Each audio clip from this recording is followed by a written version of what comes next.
What's up, guys? This is Coach Grant with First Down Training, and today we're going to be going over some press releases that we feel all wide receivers need to know. We're going to be discussing the mechanics behind each press release, when to use it, and then obviously how to use it. So I hope this video helps you guys out. Hope it can teach you a few new things, but also, fellas, if you are a wide receiver and you guys need to improve your route running and you want over 200 plus wide receiver drills to work on your route running, check out that very first link in the description below for our 8-week wide receiver on-field workout plan. What you'll get access to is an 8-week daily on-field training schedule with all the drills mapped out for you that you need to do with sets, reps, and a video example of each one. So check out that very first link in the description below if you're interested in that, fellas.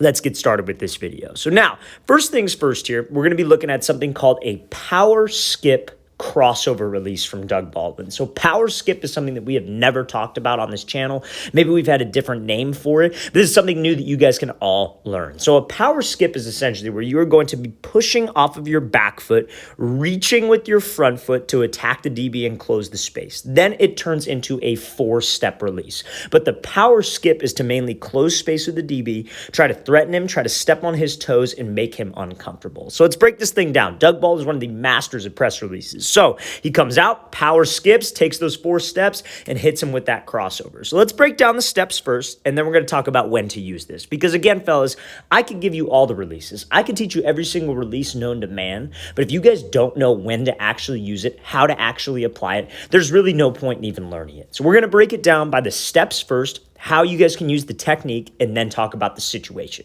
So like I said, the first step of this release is going to be with your back foot. You're going to take almost this punch step with your back foot, and then you are going to reach with your front foot. Now, it doesn't need to be a big reach. It's just almost like a step, if you will, to kind of get your momentum generated forward. If you're more comfortable reaching towards the DB, I guess you could say, punch with the back foot and reach and attack and gain some ground, that would be totally fine. So you want to punch and then reach. Now, the next step that comes down would be your left foot. So your left foot is going to hit the ground. Then your right foot is going to hit the ground. So that's 2 steps. And then, like I said, it's a 4-step release after that. So we punch, we reach left, right, and then we hit him with a crossover left, right. So it's a total of 6 steps. You punch, reach, 1, 2, 3, 4. So the punch step, the reach step, and the 2 steps leading up to the crossover are all to close the distance with the DB. So this is the situation of when you would use this type of release. So if I got a DB who's obviously off in something we call catch technique. Catch technique is when there's maybe like a yard, maybe 2 to 3 yards of space between the DB and the wide receiver. A wide receiver's number one responsibility is to close that space. I have to close that distance. I have to eat up that cushion. I essentially have to bring the line of scrimmage to the DB because that is what's going to make him uncomfortable. Because what a lot of wide receivers will do in this situation, they have head-up press. They'll just do a crossover move with this big gap between the two of them. And the reason why that doesn't work is because if we get that DB to jump to the inside and we're trying to run a fade, he's still got the angle to take on the fade because we're not actually closing distance. We're not actually threatening the DB. So we have to always close that space, bring that line of scrimmage to him, and give him that crossover. Now, you could do this when the DB is lined up in head-up catch technique where he's like 2 to 3 yards off. You could do this when he's inside shade as well. You would just change the angle of your punch step and your reach step. So if he was lined up to the inside, you would still take a punch step. You would still reach. You would still take 2 additional steps before the crossover move, but you would angle it to the inside to attack his leverage and to always threaten him and bring that line of scrimmage to him. Never want to leave a cushion between you and the DB.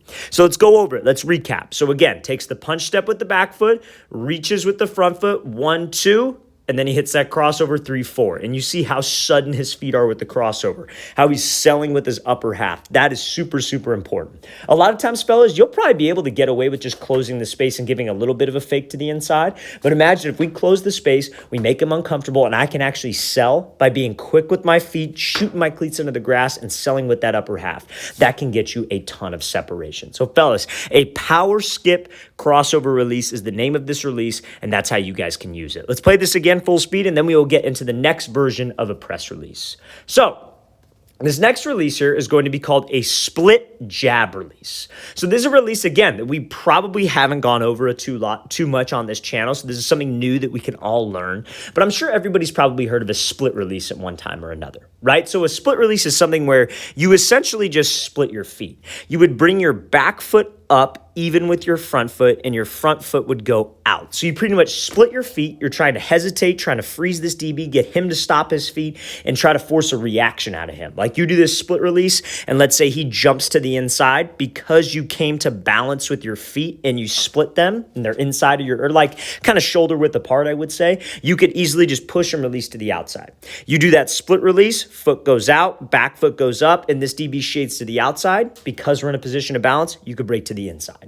So I like that split release personally when a DB is lined up in head up coverage. But can you use it when he is lined up inside shade like he is right here? And the answer is yes. But what you would want to do is you would want to split and throw kind of a jab and a head and shoulder fake to the move. So it's the same type of concept, right? On a split release, again, your front foot goes out and your back foot comes up. You get to this position of balance. You don't want your feet to be too narrow because then you won't be able to drive out of there. But you also don't want your feet too wide because then you're not going to have any balance. I say you want your feet to be maybe just slightly outside of your shoulders. So now when he does this split release, since the DB is lined up to the inside shade, we have to understand why he is lined up there. So many wide receivers don't understand why DBs play a certain way, and that is what screws up their releases. A lot of times what wide receivers think is, oh, with my releases, it's based on my route. If I'm running a fade route, I'm going to do this release. If I'm running a post, I'm going to take this inside release. That is not at all the case. You guys choose your releases. You guys choose the moves that you want to run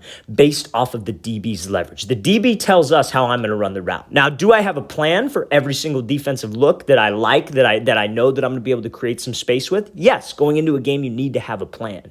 But you got to understand why a DB's playing a certain way before you have that plan. So if he's lined up inside shade like so, we know he's trying to take away the inside. He doesn't want us to run a slant, a drag, a dig, a post, nothing to the inside. Force everything to the outside because that's where his help is. So if I have an outside route like a fade route, I would consider that an outside route. I can't just take off and run because if I just take off and run, this DB is going to get hands. That's exactly where he wants me to go, and he's going to squeeze me to that sideline. I'm not going to have any space for that quarterback to fade me. So I need to threaten his leverage, his inside leverage. Let's threaten him there. Because the best way to get a DB to move or to hesitate, fake where he doesn't want you to go.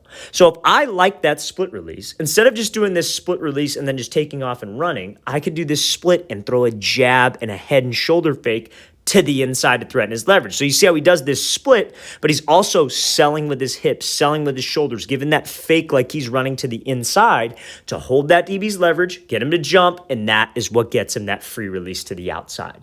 So fellas, if you're a fan of that split release, that's something that you have in your tool belt. I love that against head up press where you can kind of react. But if that DB shades a specific leverage and you do that split and throw a little jab and head and shoulder fake to the inside, that is completely fine, and that is a great way to get you separation.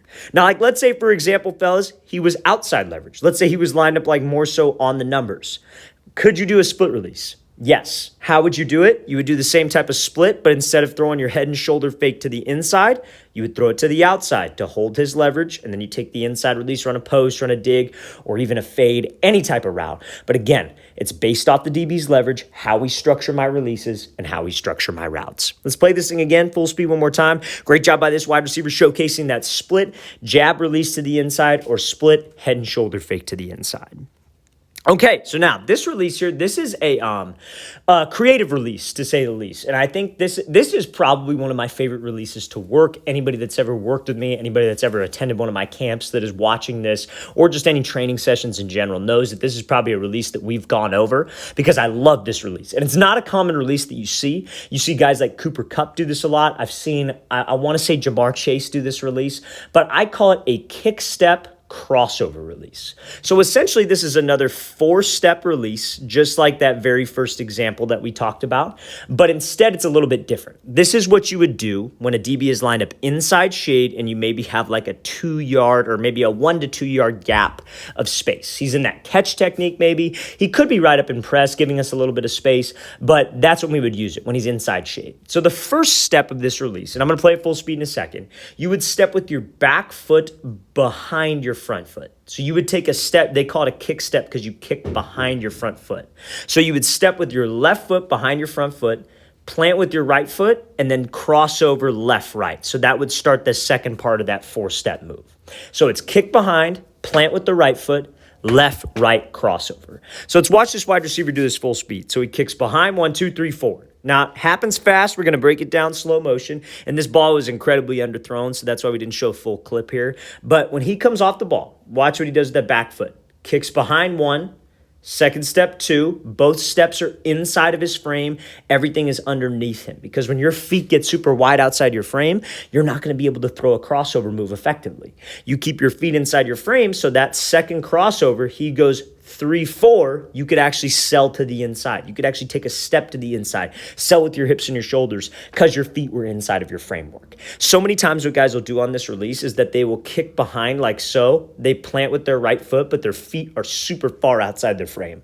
You cannot push, you cannot cut with an overly wide base. Just like on that split release that we were talking about. Feet should stay inside your shoulders on this because there's something about this kickstep crossover, fellas. And again, you got to try it. It's going to feel a little awkward at first. I'm going to be honest with you, but there's something about kicking behind and planting here and having your feet underneath your shoulders that makes you feel super explosive and will allow you to really threaten that DB's leverage to the inside.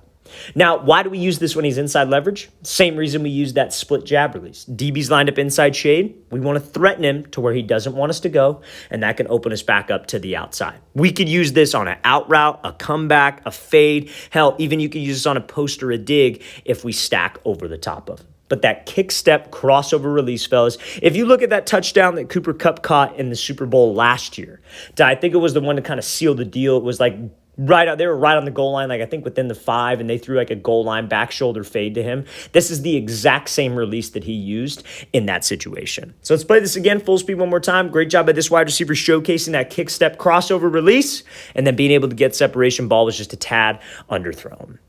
All right, fellas, I really want to thank you for watching. I really appreciate it. If you guys have any questions at all, don't hesitate to leave those in the comment section below. Really appreciate the feedback. It's always great to hear from you guys. And again, fellas, if you would like a full 2-month wide receiver on-field workout schedule, all the drills wide receivers need to be doing for route running, press releases, your hands, the works, check out that very first link in the description below. I'll see you guys next time.